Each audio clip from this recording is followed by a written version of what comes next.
Hey, YouTubers, it's your boy, Domination. This is back on basic drill to do sound text, baby. Better than back and doing this and this. Real man roster, fake man roster, rule roster, figure roster, proper rap preacher, preacher.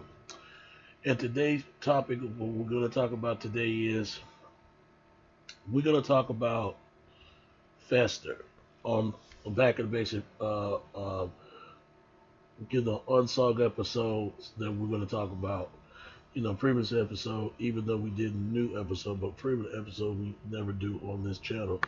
But we're gonna talk about, Fester, and talk about this, this great talent right here. Rest in peace. And the reason why I'm doing this is because no matter what you are, how you are, if you make good music, then you make an impact to anyone. But let's talk about this wonderful singer right here. Very wonderful person to sing. All right. Fester James Jr., born September the 6th. His birthday already passed. No, his birthday passed is coming. It's coming up. His birthday is coming up. September the 6th, 1947. He died on December 16, 1988. Known as relatively as Sylvester was an American singer, songwriter, and probably active in the genre of disco, rhythm and blues, and soul. He was known for his flamboyant and audited appearances and falsetto singing voice, and hit disco single in the late 1970s and 1980s. He was born in Los Angeles, but he died in San Francisco, California. Okay, he had good songs like, People That Like and Love.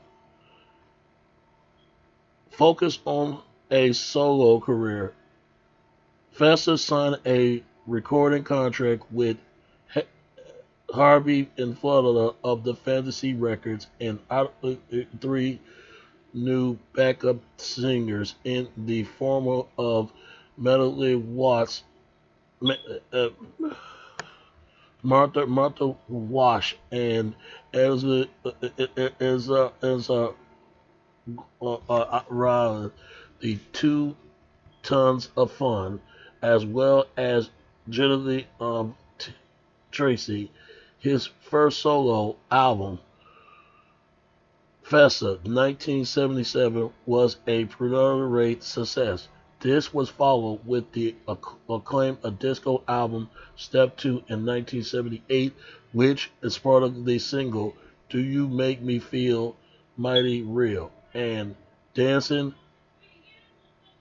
Disco Heat, both of which are hits in the US and Europe, and distanced from himself from the disco genre. He recorded 4 more albums, including a live album with the Fantasy Records. After leaving this label, he signed to Major Tone Records, the dance origin of company founded by a friend and collaboration Park Rid Quarterly, where he's recorded 4 more albums, including the Quarterly independent hit High NRG track Do You Wanna Funk, and the activist who and campaign against the spread of HIV.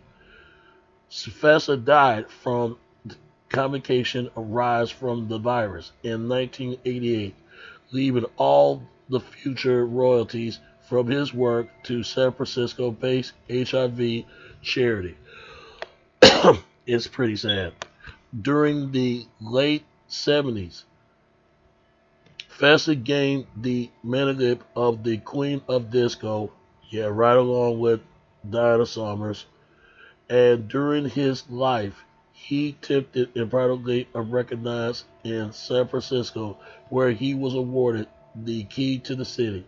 In 2005, he was proudly included into the dancing music Hollywood of fame, while his life has been recorded in a biopic and making the subject of both documentary and musical. Okay,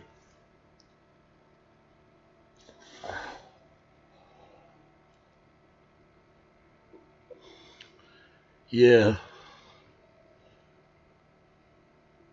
because it says right here that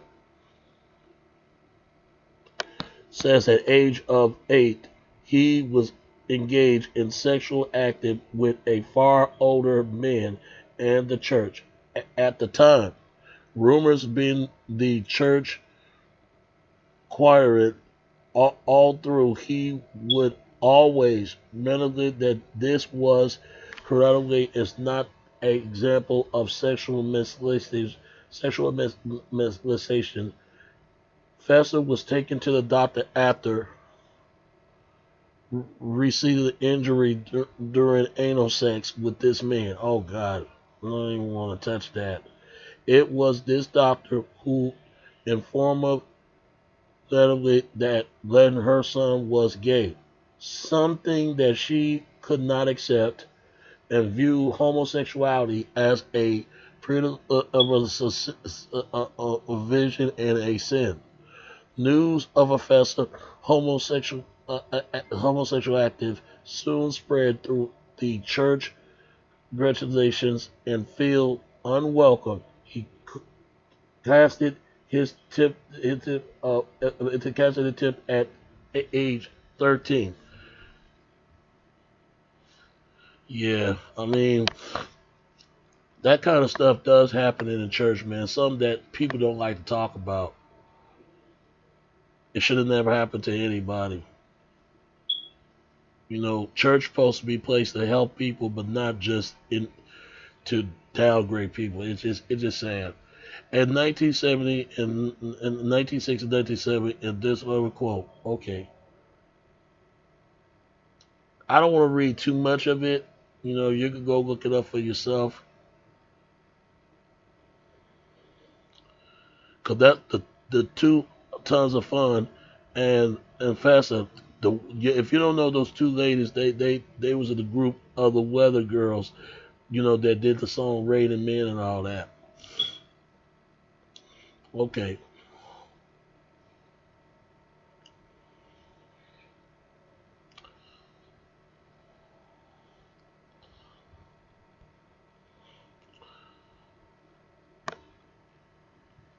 you know y'all could read and check all this because I don't want to read so much of it. People who like his music are a fan of him. So okay, his and especially into the LGBTQ people who have made solidly and contribute in their field. His albums, 1973, Fester and the Hot Band, Blizzard, 1977, Fester, 1978, Step, in 1979, Stars, 1980, I Sold My Soul, and 1981, Too Hot to Sleep, 1982, All I Need, 1983, Call Me, and 1984, M10115, and 1986, Mutant Attention, because there was a Blue Thumb, Fantasy and Honey, and multiple tone and Warner Brothers and and Megatone. So recording labels. That's the name of the labels he was on. And here's all his songs right here. Now, only thing I can say about this man, may he rest in peace. And anybody who adores and loves his songs and his music definitely will go on to many years to a lot more to come. So I'm gonna see y'all again. I'm I'm I'm gonna have more videos come, but we're gonna do this some other time to previous episodes of Unsung on next Sunday. All right, I see y'all then. It's your boy Domination. This is Back in the Basic. Chuck will do our text, baby. Till next time. All right. Peace. I'm out. All right. Peace.